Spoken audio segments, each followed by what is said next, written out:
All right, hello bio students. This video is a quick outline about water and what you need to know about water. Um, Look at that cute little animal. That is a real video of a water bear. They're about a millimeter less, like half a millimeter. They vary in size. They exist in sort of little water droplets around moss and so on. They need water to live. I just put it there because it's a very cool little organism that maybe you haven't seen before. Sort of gross though. Um, so we're asking in this section, what is it about water that makes it essential for life? And what are some challenges and some opportunities of water as a habitat? So um, why is water so important for living things? Well, the first cells probably evolved in water. So cells originated, life originated in water and then evolved in water. So because of that, because water is the environment that life evolved in, it like evolved to fit that environment. And so therefore, most life processes depend on water because that's where life evolved. And so water is the medium for life. It's the medium where life processes occur.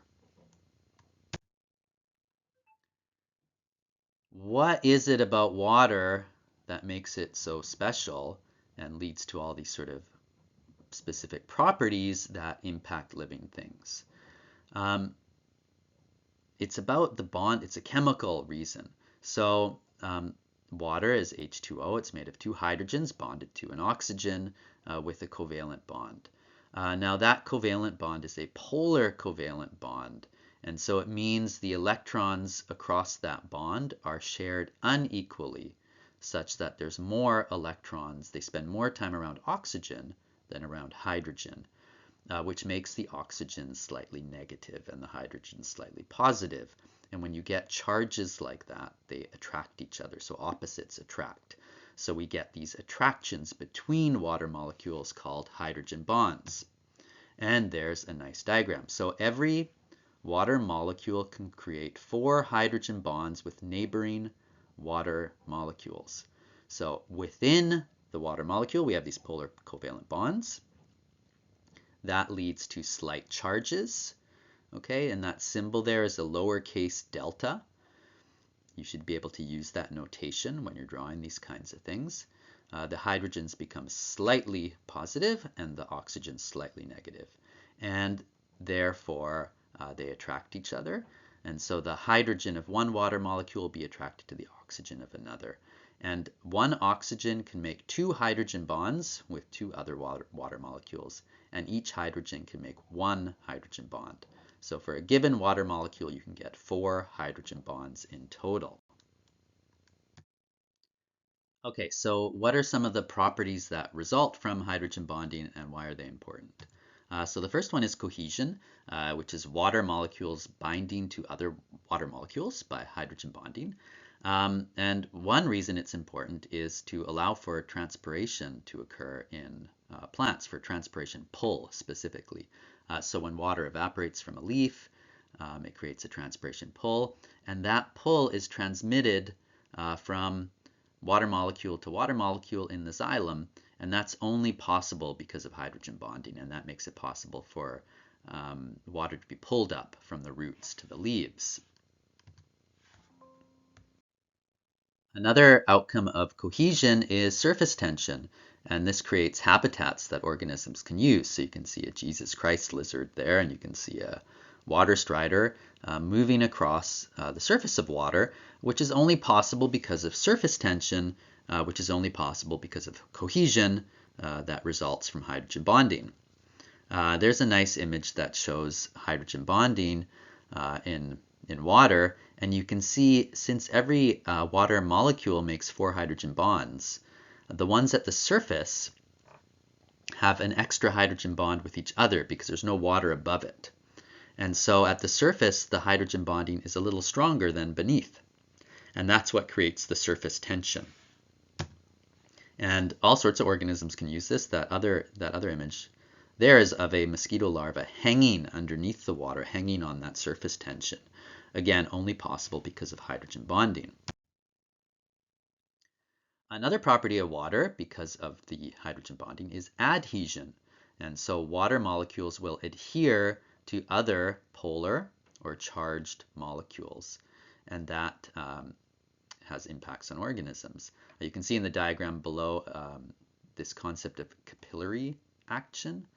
So capillary action is when water is sort of pulled up a small tube because it adheres to the glass in that tube, and the more narrow it is, the higher it will go, the greater that effect is.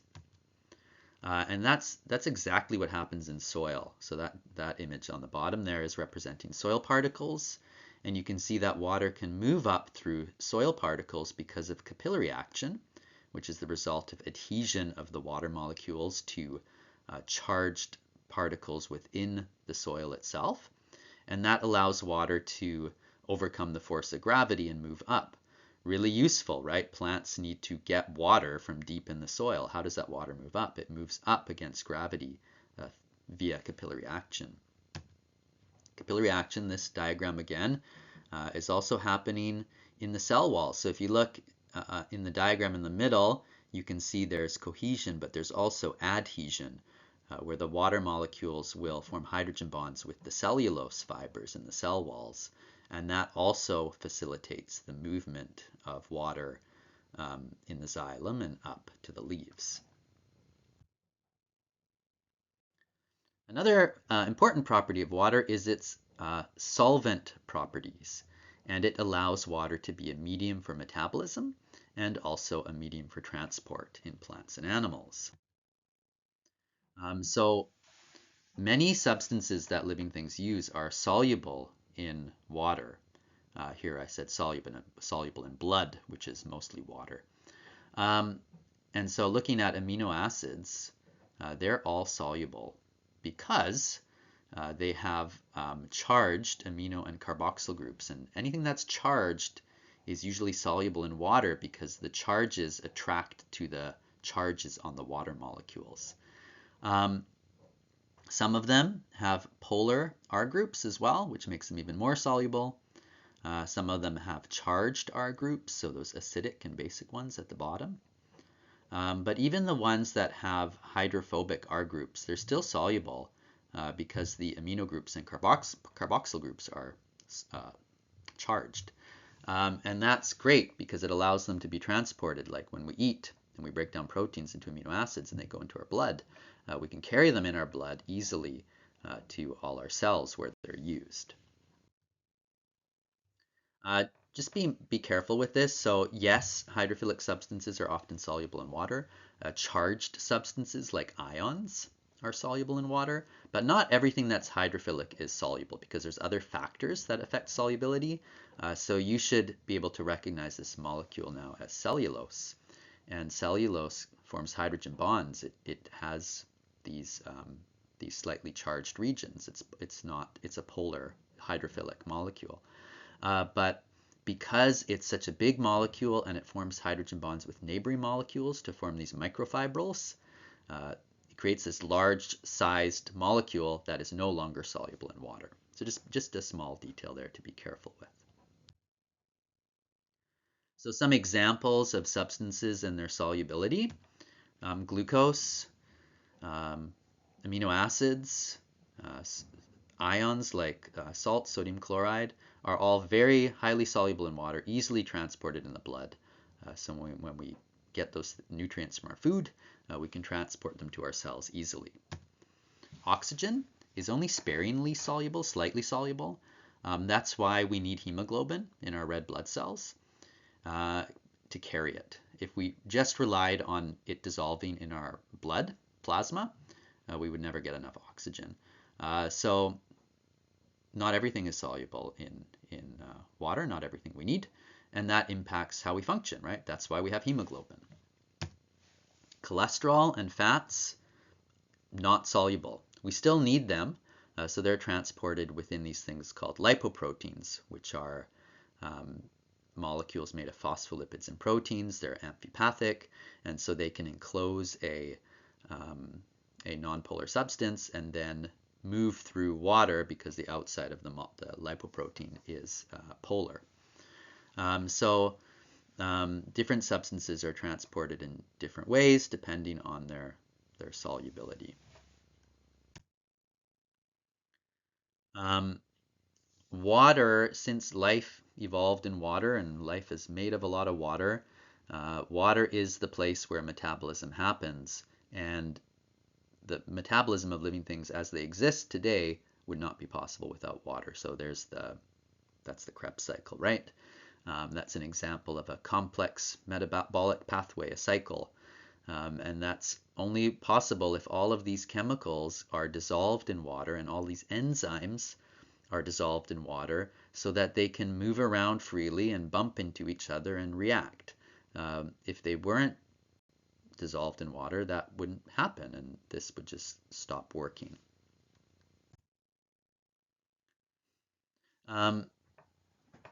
Now, the way I've described this, it sort of sounds like we want molecules to be hydrophilic so they can dissolve in water so we can access them and transport them easily.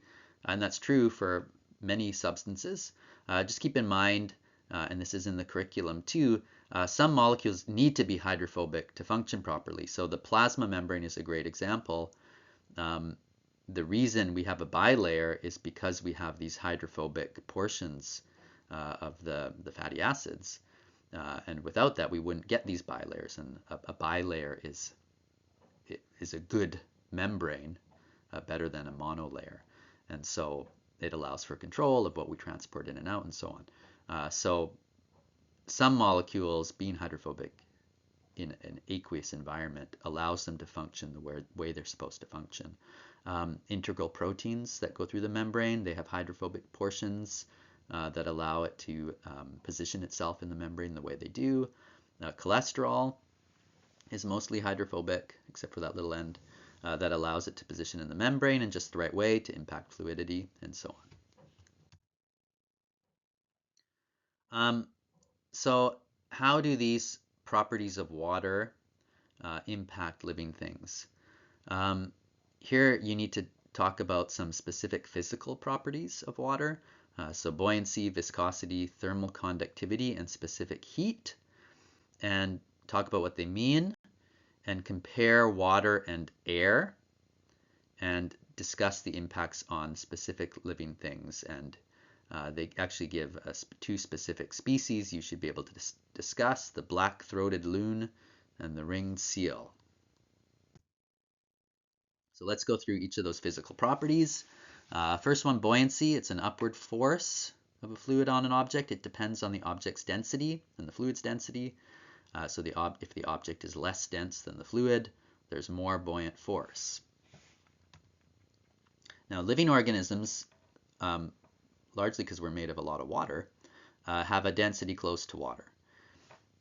And that means it's easier for living things to use water as a habitat because they don't need to use much energy to float at a particular depth. Much of this section is about energy. Living things need energy, and so they try not to waste it, right? And so when they're using water as a habitat or using air as a habitat, that leads to different energy considerations, and they are different. So marine organisms are quite different than terrestrial or air-based organisms because they're adapting to different environments, and specifically adapting to those environments to optimize the amount of energy they have to use, like use less energy, use energy more efficiently. Air does not provide much buoyancy because it's not very dense. So you can imagine if you're flying through air, you need to use a lot more energy than if you're floating on water. Viscosity is another physical property you need to be able to discuss. It's basically how thick or sticky a fluid is. It impacts how well it flows. You can see in the image there, water has a low viscosity compared to something like honey. If something's more viscous, it resists flow more. It would be harder to swim through honey than through water. Seawater, interestingly, has a higher viscosity than freshwater because there's more dissolved substances in it. So that has impacts on marine organisms, right? It takes more energy to move through seawater than it does through freshwater. Now, compared to air, water has much greater viscosity than air. So even though it's very difficult to float on air, right? You need to create lift to do that. It takes a lot of energy. It's not hard to move through air because it's not resisting your flow. So birds need energy to stay afloat, but not so much energy to move forward. Whereas fish, it's sort of the opposite. They don't need much energy to stay afloat, but they need to use more energy to move forward because the water is so viscous. Thermal conductivity, another physical property. It's the rate at which heat passes through a material. You can see a whale there in the image. And so water conducts heat quite well. You know this if you swim in a cold lake or something. It takes the heat away from you very rapidly. So that has a lot of implications for organisms that live in the water. Just comparing water to fats and oils and to air, water has a greater thermal conductivity than fats and oils, which has a much greater thermal conductivity than air. So air does not conduct heat very well, but water does. And water more so than fats and oils. So you can see the whale there, it has a thick layer of blubber. That helps to keep it warm because it will prevent all the heat from being conducted to the water rapidly because the fat doesn't conduct that heat as rapidly. The fat also improves the buoyancy because it's not as dense, and so the whale doesn't need to use much energy to stay afloat. Because of water's high thermal conductivity, if you are an aquatic warm-blooded animal, so a mammal or a bird that has to maintain its body temperature, like at a fairly high temperature that's higher than the water temperature, it's hard to do, and you're at risk of losing body heat more rapidly than if you're a land-based warm-blooded animal like us or a bird on land, because air doesn't conduct heat as well. So that has a lot of implications. You'll see animals like this whale that live in cold water. They need a thick layer of blubber. They need to be really large to stay warm, whereas animals on land don't need that. The last property you need to be able to discuss is specific heat. It's different than thermal conductivity, so be careful of that. It's easy to mix them up. It has a very specific definition too. It's the heat required to raise the temperature of 1 gram of water or 1 gram of a substance by 1 degree Celsius or 1 degree Kelvin. It doesn't matter. Celsius and Kelvin are different, but the like going from 1 to 2, that distance is the same for both of them. So it actually doesn't matter which one you use.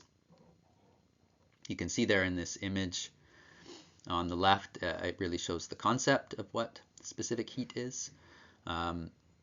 Comparing water and oil, and you can see that adding the same amount of heat to water raises it 30 degrees Celsius, whereas adding that to oil raises it twice as much, to 60 degrees Celsius. And so what does that mean? It means water takes more energy to change its temperature compared to oil in this case. So it has a higher specific heat. Water has a specific heat of 4.18 joules of energy per gram of water per degree Kelvin.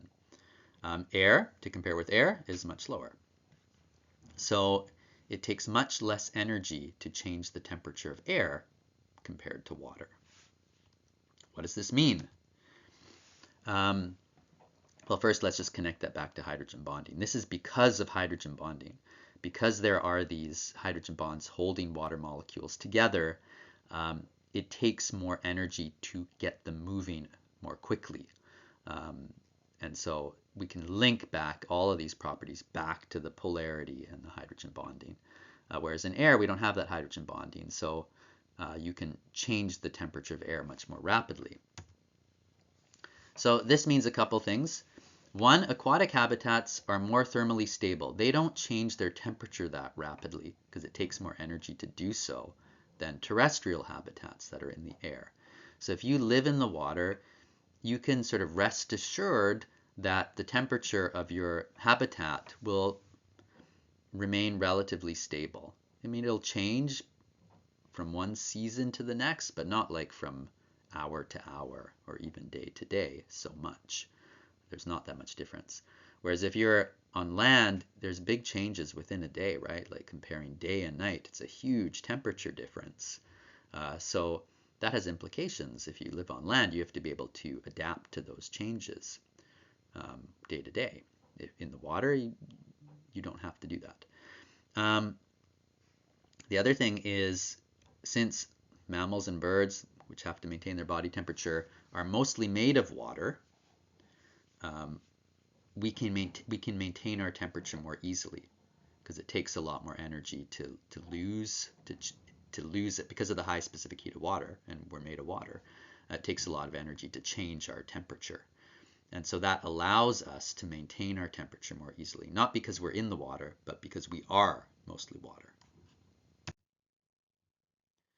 So you need to be able to discuss these two guys, the ringed seal and the black-throated loon. You don't have to remember their scientific names. Of course you can if you want to. So they both spend some time in the water, but the loon can fly as well, right? It's a bird. They both spend time on land as well. Like they'll both go to land to rear their young, right? Both the seal and the loon. And they spend time in water looking for food, foraging for food. Now, obviously, a seal can't fly, but the loon can. And the seal spends more time in the water. So what does this mean for these very different animals? This comes back to energy, like I was saying. Looking at the seal, since water has a high viscosity, higher than air, it takes more energy for the seal to move through the water than for the loon to move through the air. That being said, it's very easy for the seal to float because of water's buoyancy, whereas the seal needs a lot, the loon, needs a lot of energy to stay afloat in the air. Thinking of heat, water, because of thermal conductivity, water conducts heat away from both of these animals, but the seal spends more time in the water, and so it has all this blubber to maintain its temperature. That being said, the temperature of the water is relatively constant, so it doesn't have to worry about it suddenly changing temperature. So that's actually good, because if you have all this blubber, you don't want the water to suddenly get too warm. For the bird, when it's not in the water, when it's in the air, it's not losing its heat as rapidly because air has poor thermal conductivity. But the air temperature changes all the time, so it's less stable environment. Now birds have feathers which do help insulate it in the air, on land, and also in the water. Okay, so where did water on the Earth come from? It's thought it came from asteroids. So we'll talk about that briefly. And why doesn't it just all disappear into space? How do we retain water on Earth? So we don't think there was much water here when Earth formed because it was way too hot. It was like over 100 degrees Celsius all the time. And so water would have been boiling and would have been lost to space. But once the Earth cooled down, where did the water come from that's covering most of the Earth? It's thought it came from asteroids. And that might be hard to believe because not many asteroids hit the Earth today. But if you went back in time, the number of asteroids hitting the Earth was much, much, much greater. And also, those asteroids had more water in it because the solar system was younger, and those asteroids weren't around the sun as long as current asteroids are. So they had more, they were wetter. They weren't as dry as they are now. That being said, this article that's on the screen is talking about how they've Scientists have collected asteroid particles, and they've discovered that there is still a lot of water in those particles, and there's enough water to explain much of the water that is on the Earth. So even though it seems unlikely, again, because of the time that we live in and our experience, if you think of what the Earth was like 4 billion years ago, it is likely that water came from asteroids. And why don't we lose that water? How do we maintain it? It's because the Earth is just right in terms of its temperature and also gravity. So temperatures are never too high for water to boil. Thankfully, it's not 100 degrees on Earth ever. And so water stays in a liquid state much of the time. Yes, it can evaporate, but it's not boiling. Also, Earth is quite large and has relatively high gravity, enough to keep that water on the Earth and prevent it from floating off. And keep the water vapor in the atmosphere too. The gravity helps keep our atmosphere on Earth. Last thing in this section is, okay, if you're looking for life on other planets, what should you look for? Well, life on this planet needs water. So it's reasonable to assume that life on other planets also needs water, and liquid water. So when scientists are looking for life on other planets, they actually look for these planets in what are called Goldilocks zones. So a Goldilocks zone is a place that's just right for liquid water. So conditions that allow for the retention of liquid water. So what scientists will do is look for planets that are just the right size and just the right distance from their stars, and look for stars of a certain size, such that the conditions are perfect, not too hot, not too cold, so the water is not boiling, so it's not freezing, and not floating off the planet, for liquid water. And we think those are places where life like Earth life, could evolve. And within our galaxy alone, just the Milky Way, there are about 40 billion planets that fall within this Goldilocks zone. And so it seems, that's a big number, it seems quite likely that there is extraterrestrial life somewhere in the universe.